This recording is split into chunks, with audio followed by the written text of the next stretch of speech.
Hello there, and welcome to the Dear Dyslexic podcast series, brought to you by Rethink Dyslexia, the podcast where we're breaking barriers and doing things differently. I'm Shae, your host, and I'm so glad you can join us. I'm a fellow neurodivergent, and I'm coming from the lands of the Wurundjeri people of the Kulin Nation, where I live and work. And I would like to acknowledge and pay my respects to all the tribes across our beautiful country and to all First Nations people listening today. Our podcast was born in 2017 out of a need to give a voice to the stories and perspectives of adults with dyslexia. And our voice has grown stronger year after year. We're now a globally listened to podcast with guests from all around the world. Join us for insightful conversations about living with dyslexia and other neurodivergences across all walks of life.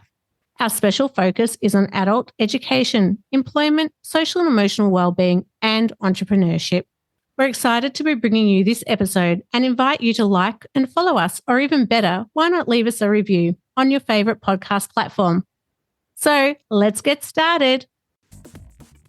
Hello, everyone, and welcome back to the Dear Dyslexic podcast series. Today, I am thrilled to have the opportunity to talk to Mel Webster, who is the CEO of ADHD Australia and has been doing some work with us, which has been really exciting because of the significant crossover of ADHD and dyslexia and my journey to getting assessed at some point as well. So I'm learning lots from Mel and a lot of what they're doing at the moment. So welcome to the show, Mel.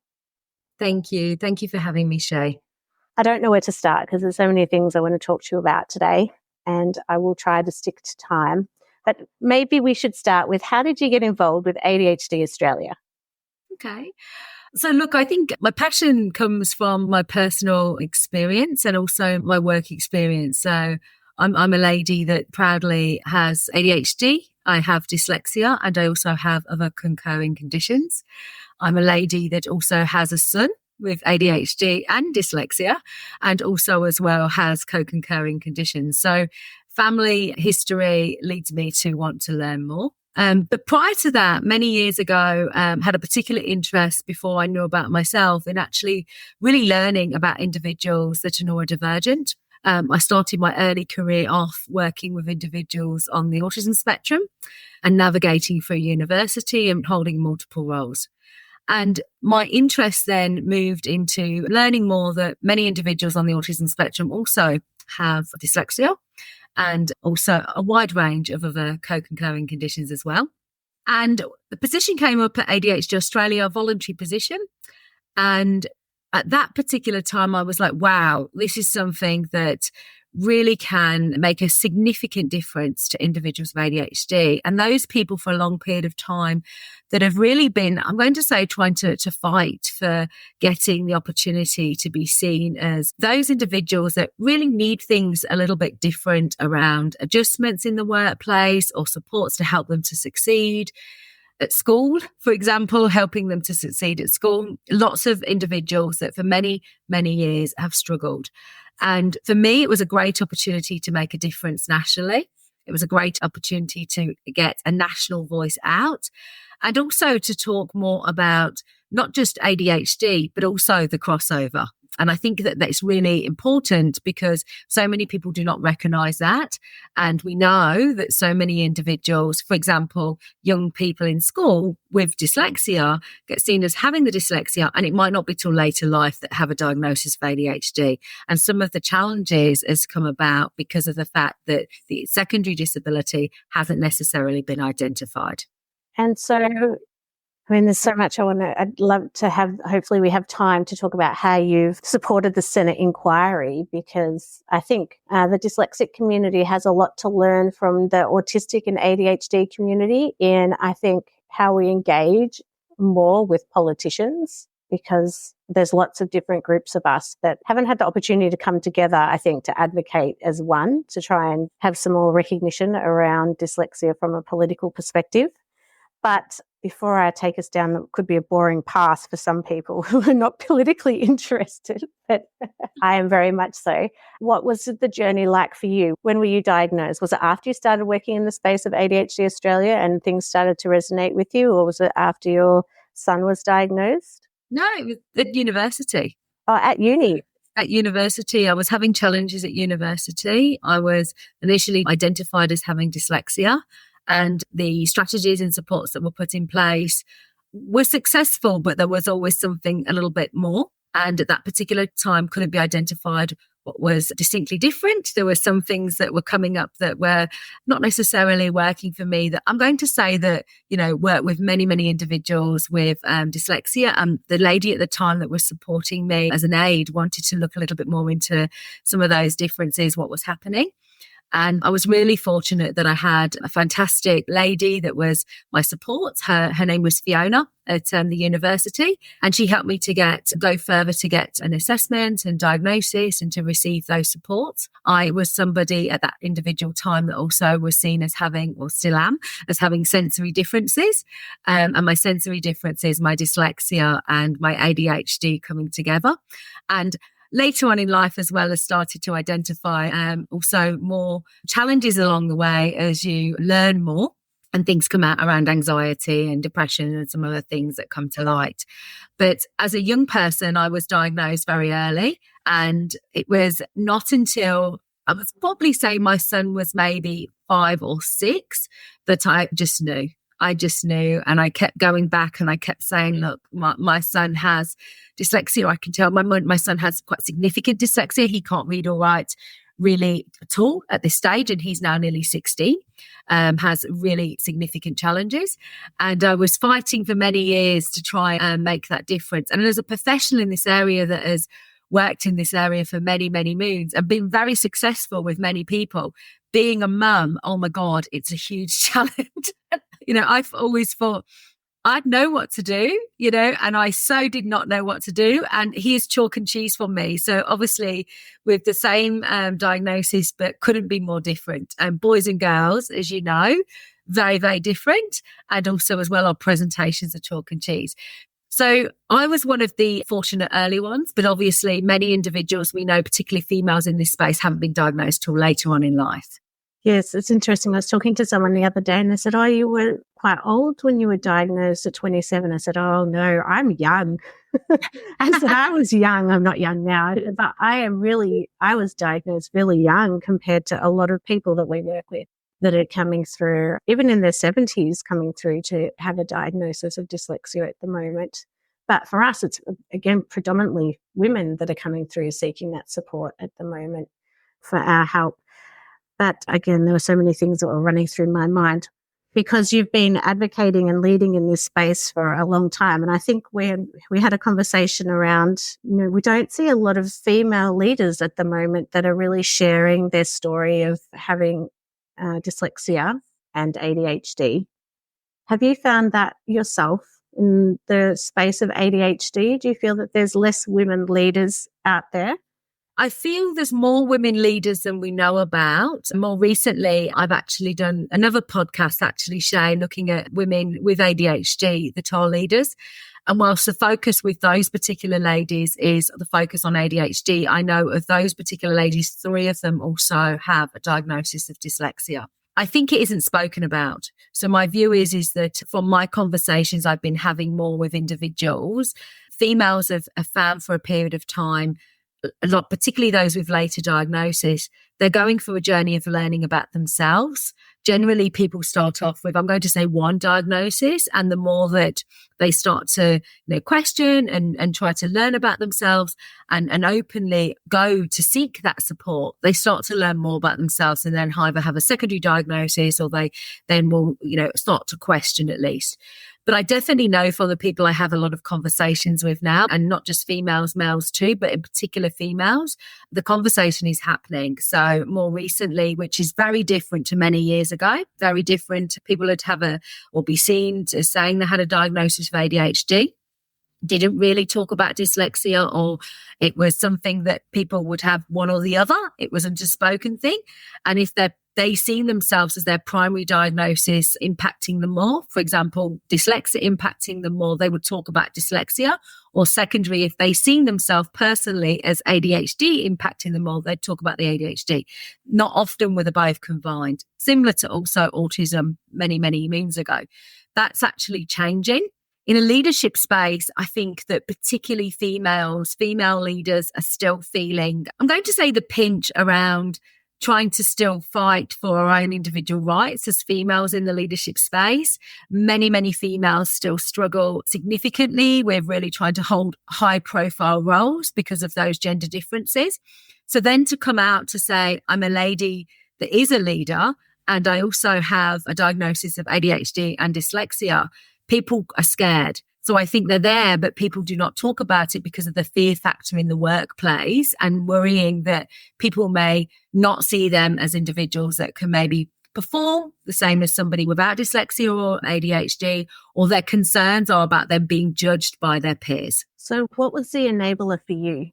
For me, it was very much about, I've seen so many people that were super talented individuals, so many people that really had lots of either potential or were fantastic individuals that really just had challenges because they were scared about talking about adjustments in the workplace, or young children that were scared about talking to their friends or telling their friends or having those conversations.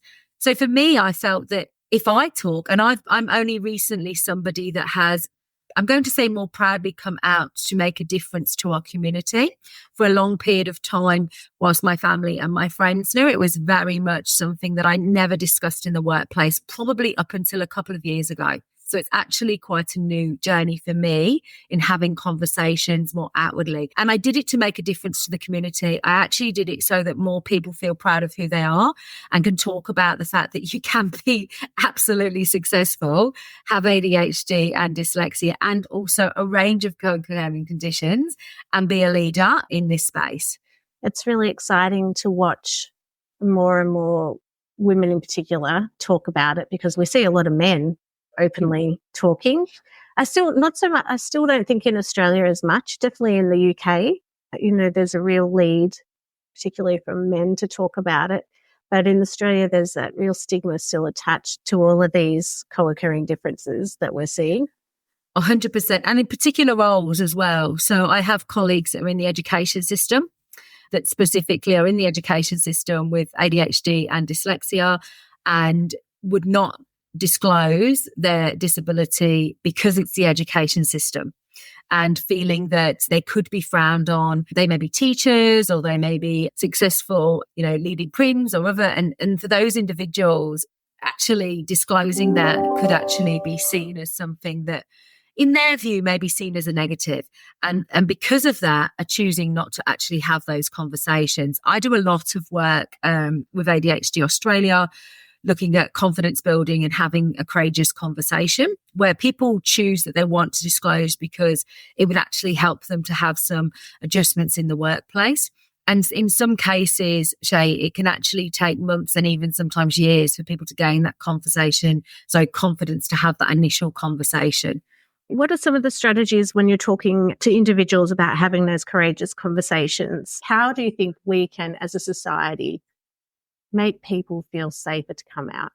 I think what I've seen in my workplace and for ADHD Australia, but also within my other role I have as well at Melbourne Support Services, in leaders coming out and having a courageous conversation with their team, the team feels confident that if they have any differences, if they're somebody that would benefit from having any additional supports or any adjustments made in the workplace, they themselves can, because they have belief that there's people in positions that succeed that can actually, first of all, they can see them as role models. They can see them as individuals that, gosh, it's okay. It's okay to talk. I'm safe. I'm not going to be in a situation where I'm judged in my workplace.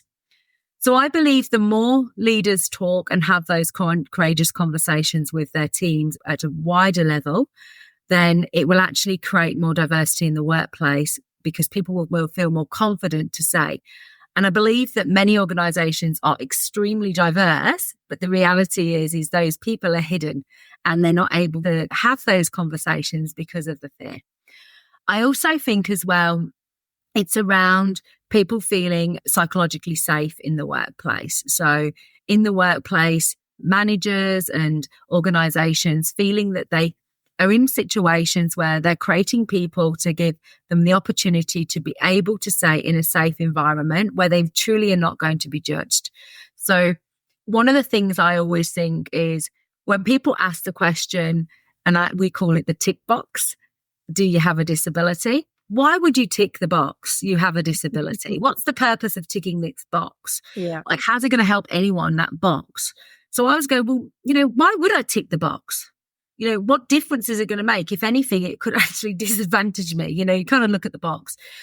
But what I would say is if organizations and executives and key people are having those conversations where they're creating safety, they're talking very, very openly and very, transparently about all the things that they can do to look at workplace differences and looking at all those great, reasonable adjustments that can be put in place, then it becomes the norm and people feel safe and people have those conversations.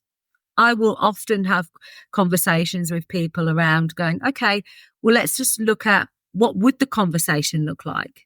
How are you going to respond if somebody says this? How would you feel if somebody says this? So people feel quite prepared for having those conversations. So it doesn't come then as, oh my gosh, I wasn't prepared for that question. So giving people that confidence before they go in and have those conversations with managers. What do you think from a workplace perspective, what else could be done to create that psychological safety?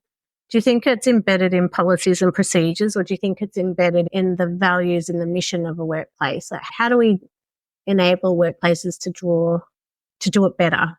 Because it's not being done very well at the moment. Yeah, it's a really great question. And what I would say is that policies and procedures are important, but policies and procedures are only as good as the implementation and the genuineness for the organisation to be able to implement and to continually implement. Values and mission are really important. But if you're not living and breathing your values every day in an organisation, they become something that's on a website that may as well not mean anything.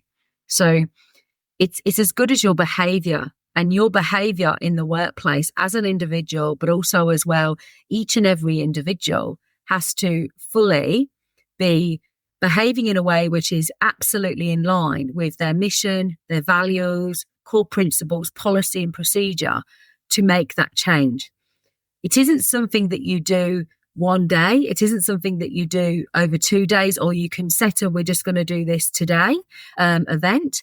It's every day you make that point of difference in the way that you behave to impact the change. And then if every day you behave a particular way, which demonstrates that you're somebody that people can talk to, you're somebody that is a trusted person, you're somebody that is going to welcome people's conversation, there is no true judgment. People will come and have those conversations, and you'll help people to be able to feel comfortable to, if they choose to, disclose. I have a view that disclosure is absolutely fantastic for many, but in an organisation or in a society where we're truly inclusive, nobody should have to disclose because we're so inclusive that it doesn't need to be a thing. So I think that when we get to that, we're truly inclusive, but we're a very, very long way from that. I like to call that utopia. Yeah. And you're right. It's around those universal design principles, isn't it? Mm. And they've done so well, like in other, like if you look at our built environment, the universal design principles are putting in, I was reading somewhere how like the road curb was originally built for one purpose, but then it became this inclusive design principle because multiple people could use that slight road curb to get up, whether you're in a pram, a walker, or a wheelchair, anything. So the built environment, I think maybe there's something we could be learning from around how we create those inclusive designs that, where we don't have to disclose. We're not different then, are we? So then there's nothing to disclose. I always say, and I look in the workplace and I go in the workplace and people will say, okay, so, what do you think we need to be inclusive, and people will ask those people that disclose with disability, what do you need to feel comfortable? And I think if every single employee, with or without a disability, was at the point of coming in, asked similar questions, how do we help you to succeed? What's the environment you prefer? What times do you like to work? All of those basic questions. Everybody was asked the same thing. then it would be a lot smoother because you do not then have to be in a situation where you feel that you're uncomfortable or that somebody's pointing it out, or somebody says, okay, Mel's coming to this meeting, we can't have the lights on because it disturbs her. And I go, just get rid of the fluorescent lights. Like, it's really easy from my perspective. If we didn't have fluorescent lights, nobody likes them anyway.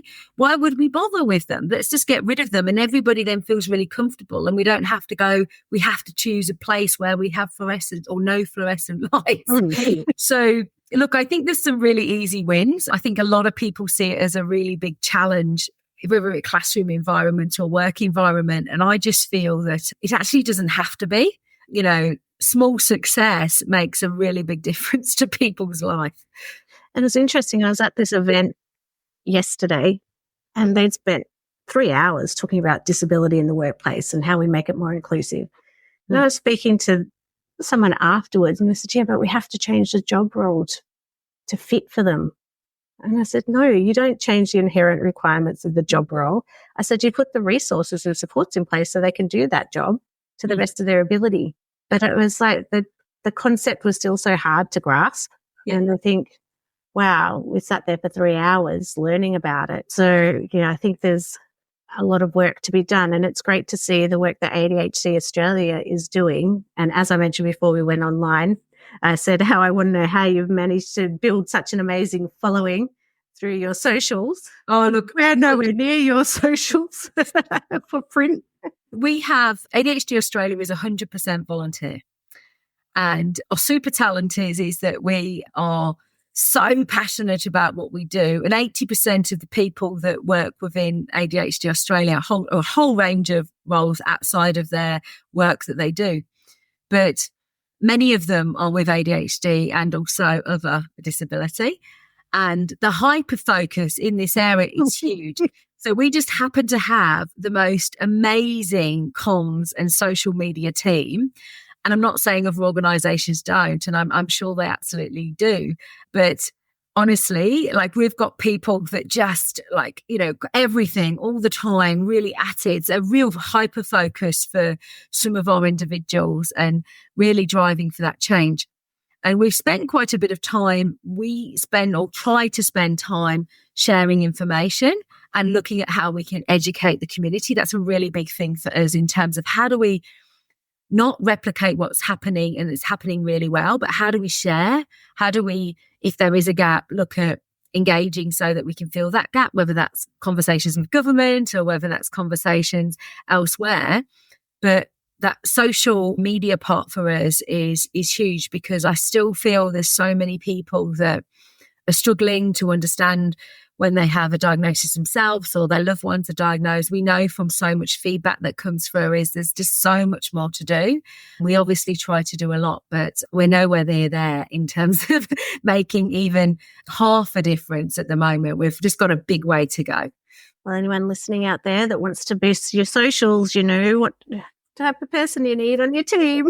It is absolutely true. You know, one of our ladies, and she won't mind me saying her name, Libby, honestly, she's an absolute superstar.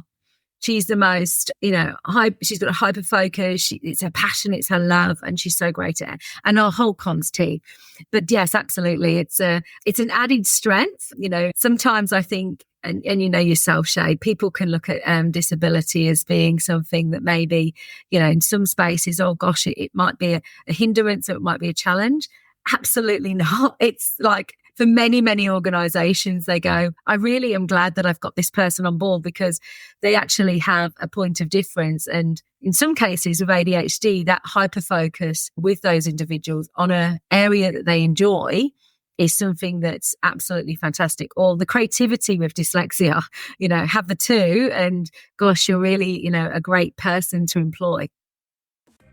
At Rethink Dyslexia, we are doing things differently. As a global leader in creating inclusive environments for adults with dyslexia, our commitment is to provide individuals with opportunities to live healthier, happier, and more connected lives. Through our range of tailored services, including coaching, learning and development programs, consultancy, and training, we are helping dyslexic individuals, businesses, and organisations to better understand and support their dyslexic employees. So if you're looking for insights, inspiration, and expert advice on dyslexia and how you can provide inclusive practices and environments, then head to rethinkdyslexia.com to find out more or book your free consultation today.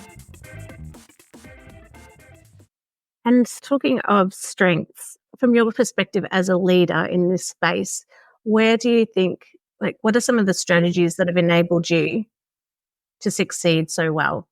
Yeah, so from my perspective, I have a few, I suppose, that I'd point out, which are my personal ones, and then maybe more kind of generically as individuals as a whole. But from my perspective, I have a really innate tune with understanding and really looking at the behaviour of others. So behaviour with people has always interested me.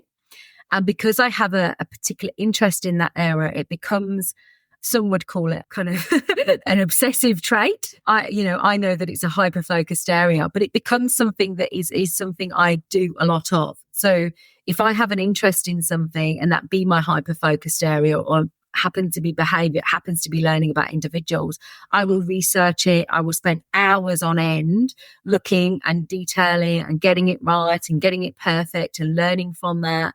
And really, really focus right up until the point of, I've really understood and I'm getting the information right. And in the workplace, that's something that everybody wants. It's actually something that's a real value add when you've got if you happen to have an interest of working with people with disabilities and learning about people, who wouldn't want that? So it happens to be, I also as well have a bit of I call it a nerdy area, which is actually data. So I'm really interested in data and analysing data and being able to really interpret that data. And I see things quite differently to the way in which others do. And that's also, I've been told, is something that's really advantageous as well. The other thing that I think my team would always say, and everyone that works alongside me, is I'm absolutely 100% passionate. So my passion, my excitement, my can-do attitude, and my glass is always full really makes a big difference in the workplace. And all of those come along. Some of it's just me, some of it's just Melissa. But what we know from what we see of people with ADHD and those also with dyslexia, from a creativity side, for example, I'm actually quite creative, so particularly strategically creative. And they're things actually that link also into my disability. So without my disability, I wouldn't actually have these things, and I probably wouldn't be half as good as what I am at with my actual job. So look, would I say that it's always positive? Of course I would. I have those challenges. I have those really bad days like everybody else does. And at one stage in my adulthood, I wanted it to be taken away, remove it. I'm really not succeeding right now. Uni's all the end of the world. It's not going well. But what I would say is as I've learned about myself and as I know more about the strategies that I can use, it's actually been something that's really been advantageous to me. It's interesting you say that, because after learning more about ADHD, and then Judith, who we work with, saying to me, yes, you are most likely ADHD, go and get a test, I've started to be able to pull the differences, learning so much more about it, the two kind of separately. And I find for me, I think it's probably the ADHD that gives me the strengths. Yeah. Rather than my dyslexia. I find my dyslexia and my dysgraphia are really quite debilitating at times. Not so much the reading, but the writing is for me. Yeah. And the amount of time it takes to even structure one sentence, some days I just think, oh my gosh. And I write a lot because I'm trying to finish my book, and that's probably why. But I feel like the ADHD, that hyper focus, is a real strength for me. It's because when people say, how do you do so many things? And to me, it's always been normal. It's only now knowing that could be ADHD related, that's actually not how everyone else functions. Yeah. No, I 100% agree. And it's interesting, I think your point on dyslexia, I agree with that. I always found that anything really from a reading or, you're commenting about writing your sentence. And, I remember the days at university, and also as well when somebody would ask me to write a report, and oh my God, putting it down on the paper could take me a few days. Like, it was literally that bad. It was really hard. But I do think that sometimes with people with dyslexia is, for me, and I think this is, my dyslexia, because of my, I'm going to say creativity and my confidence in my ability to have, I'm going to say lots of conversations. My forte is presentations. So I can present anything. And when I was at uni, I had the ability to be able to present everything verbally. I just couldn't write it. So actually, I did have reasonable adjustments at university to help me. Else I actually wouldn't have passed some of the things because of that. But it is hard to look at what that is. And I do think that with ADHD, yes, there's ups and downs, and we tend to have a lot more up and down than, in some areas. But I do feel that kind of, like you mentioned, drive and the passion and excitement. I call it the shiny toys that are there. You get your shiny toys that come up and, you're so excited. You're wanting to be able to have the shiny toy. The sad thing is for some individuals, the shiny toy lasts a very small period of time and then it moves on. And that can be quite frustrating for lots of people I know. And they'll say they have this real drive and then it just changes. For me, it lasts quite a bit of time. I don't often change. So it just seems to be the same thing. And that's quite my interest area that lasts quite a bit of time. So obviously, we're all different and we all need to find out what they are for ourselves, I suppose. Yeah, it's interesting you said about the presentations, because when I came to present on neurodivergence, and my daughter jumped on and decided to throw a tantrum, and you were able to jump straight in. And in my head, I'm like, this is so unprofessional. I'm so embarrassed right now. And you just jumped in and off you went. And it was great. And you could really see that was a skill set of yours. I've just always, because I was always not great at, like I say, writing. Writing was something, I struggled with it so much. And then I was given this opportunity to be able to do it in a different way. I mean, nowadays, you could have the voice aids and different things, and it can obviously do all of that for you. Back when I was at uni, we didn't have that. But we did have the PowerPoint presentation. Well, that is one strength, I think, of dyslexia, is our verbal, when we're not under pressure, like our verbal skills. Like people would say to me, "Are you sure you're dyslexic because you're so articulate?" Yeah. And like, yes, that is one of the strengths I think that comes with it for some of us. But we are all different, as you said. I just want to loop back before we finish. My first opening comment was around advocacy, really. And I'm really interested to know, we've seen the autism draft strategy come out. Now we've seen the Senate inquiry around ADHD. And it was huge, the inquiry and the report from it. But from an adult perspective, what do you think? What are some of the shifts now that you think hopefully we'll start to see in supporting adults with ADHD now that we've had this inquiry? Yeah, look, I think what I would say is from the early days and your comments earlier, and we didn't go into it a lot, but I'm going to say interest politically in this area. There wasn't that much, I'm going to say positive interest up until recently, where we've had two senates in particular that really now started to either come out as having ADHD or kind of really push forward. So I think from my perspective, that interest now is there, which is amazing. It hasn't been before. What that actually will mean is there's going to be more of a real push in the space of really looking at how do we support diagnosis? How do we make sure that we've got, the right supports in place? How do we make sure that people can access services? There is those services that are available to people. Even when they get the diagnosis, most people say, what do I do? Where do I go? Really getting access to some of that, which I think is fantastic. I think it's a community level. The difference will be organisations, particularly in the employment space, are really going to make a point of difference. I think that they'll start to understand more around what to do. How do we classify reasonable adjustments? What can that look like? How can we help people to succeed and really start making some difference in that space? I also think we're going to see a big difference in health and the justice system as well. So we've started within ADHD Australia to have conversations with the justice system, with the health system, recognising that there'll be some slow shift, things take time, but people are absolutely committed to wanting to do the right thing and wanting to make a difference to the lives of those individuals with ADHD, whether they be adults or young people, and disability as a whole. I think if you look at the autism community, for a long period of time, the autism community struggled to have a voice, and that they fought for, as a community, to actually be heard and for things to change. There's still a long way to go, but there's a lot of changes made from comparison to how it was 10 years ago. ADHD is really pushing forward now in terms of we want to have a voice, we want to make a difference.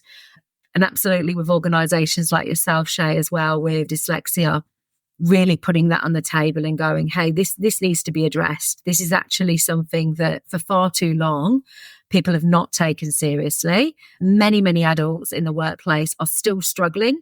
There's so much that we can do. And I think that because people have said, I'm going to say as passing, like people used to talk about ADHD as passing, person has dyslexia. People do not understand the complexities of dyslexia and do not understand the impact of people on them with dyslexia. And the more that that's spoken about, the more that the community hears that and they understand about the challenges that people have, comorbidity that people have, whether it be ADHD and dyslexia or autism and or other, really understanding that, it will drive that change. And I think that we need to keep talking, keep pushing within the community so that we can actually make that change to adults and young people. Yeah, I think when I was reading through the Senate inquiry, for me, taking out the medication aspect, it just all reflected what we need for dyslexics. Yeah. And I think I might have shed a couple of tears of frustration, that probably more, that I could see everything reflected in what we could be doing for those with ADHD. So desperately needs to happen for those with dyslexia. And I'm hoping that we are the third wave of, if we've had autism, now we've got ADHD, that learning difficulties become the third wave of acknowledgement. And we get these opportunities to have a Senate inquiry or a strategy that helps bring us to an equal playing field, I think, to other neurodevelopmental conditions, because it's really lacking at the moment. And that's probably because the community isn't cohesive yet. And I wonder if it's just the fear and the shame, like there's so much stigma attached that it's hard for us to have the leadership. I don't know.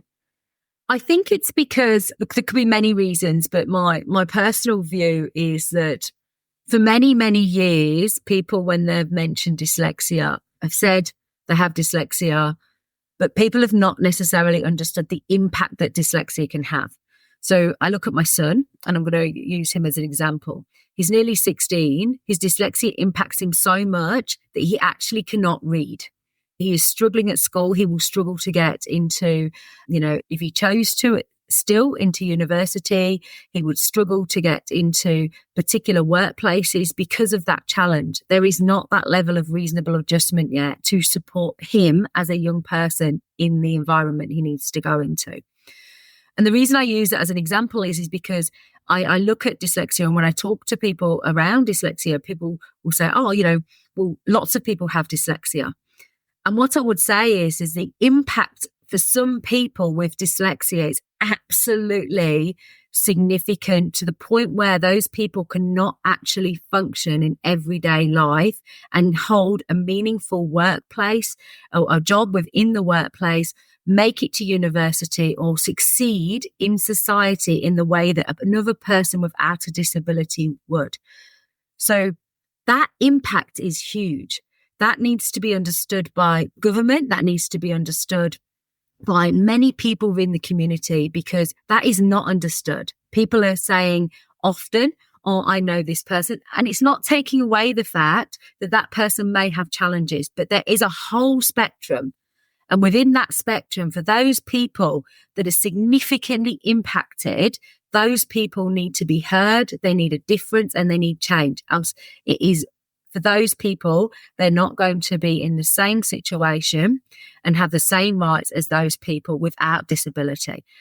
And that's the piece I feel that needs to be voiced. It's that group of people that actually have their dyslexia that impacts them every day. And it impacts them to a degree every day where they cannot actually function every day, whether that be, driving, for example, or whether that be, out in the community, within education, within the workplace, reading a menu. People, do you know how hard it is for people with dyslexia to read a menu?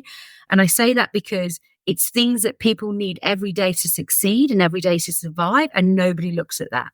So I do think dyslexia has a place to be heard, Shae, and I absolutely will be batting behind you for that advocacy and raising that voice to those people that can make the difference, because I think it needs to be spoken about in its true colours. And what it is it is really debilitating for many people in society. I couldn't agree more. And I think you've just reinforced one section that I need to put into my book before I finish it. As you were saying that, because my book is the first of its kind in Australia, but it has pitchforked the fact that people that we're talking about are those in the workforce. They're not including all the people that actually can't get into the workforce.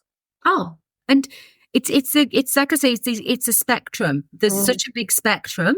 And if you're looking at people with ADHD, there's a really big spectrum. If you're looking at people on the autism spectrum, there's a really big spectrum. There's a spectrum to everything. The dyslexia spectrum component with the part that impacts people significantly is never spoken about. No, but we see them in prisons. Of course. Yeah. You know, they're in prisons. They're people that can't get a job. They're those individuals that struggle in society day to day and sadly end up in situations where their mental health gets so impacted. They get the diagnosis of mental health, and it's because things haven't actually been supported on from an early life. So I think that for me needs to be spoken about more, and absolutely in your book, Shae, we'll be waiting to see it because I definitely think that needs to be raised. That's the point that needs to be raised, because a lot of people don't actually mention that part of it. It's not often spoken about. And a lot of people, I think, there's a big taboo in that space. A lot of people, I think, are still very scared to be able to talk about what that looks like for them. Yeah, I think we could have a whole other podcast on this, because one of the companies we're working with, there's a cohort there that are dyslexic and they won't come out. And yet it's one of the best organizations you could work in for neurodivergence. And it was interesting doing a little bit of a group workshop around why some of those issues might be. And yeah, those functional literacy skills, we can't survive without them. No. And I still feel there's a lot of shame, Shae. What I would say is that it's really hard for many young people, but adults too. We get asked all the time, I'm going to say, you know, on the whiteboard, who's going to dictate for me on the whiteboard? You know, the amount of times people ask you to stand up and read because, and it's, you know, it's horrific. You know, just read the paragraph for me, or you stand up and you're asked to just do something. For somebody with dyslexia, that is so hard. And I think people are embarrassed and people avoid going to meetings, people avoid doing things. And sadly, you know, in some situations they use, you know, break time or excuses because they don't want to actually attend to those particular things that are happening every day. In the workplace, to say to a colleague, I actually can't read that, or to say to a colleague, I can't dictate, or people comment all the time, you know, that's not spelt right. That's not right. That just feels horrific, you know, as the person having to hear that all the time. So I think that people just don't realise the impact it has on people. I think that in the workplace, there's comments people have been making for many, many years, and you hear it a lot still.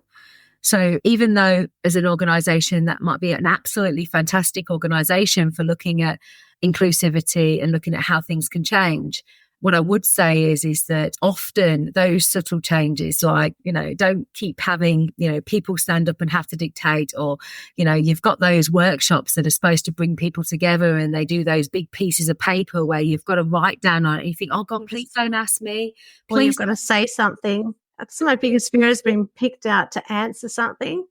Oh, and then I have I'm just sitting there anxious the whole time. And then how can you learn anything? You can't. No. Like you're in that state of panic of, oh, I'm going to sound stupid, or I'm not going to be able to do that. And now it's not so bad because I'm open about it. But yeah, we could have a whole conversation, couldn't we, on the things you shouldn't do. My sister and I were talking about it today. It's instead of this, do this.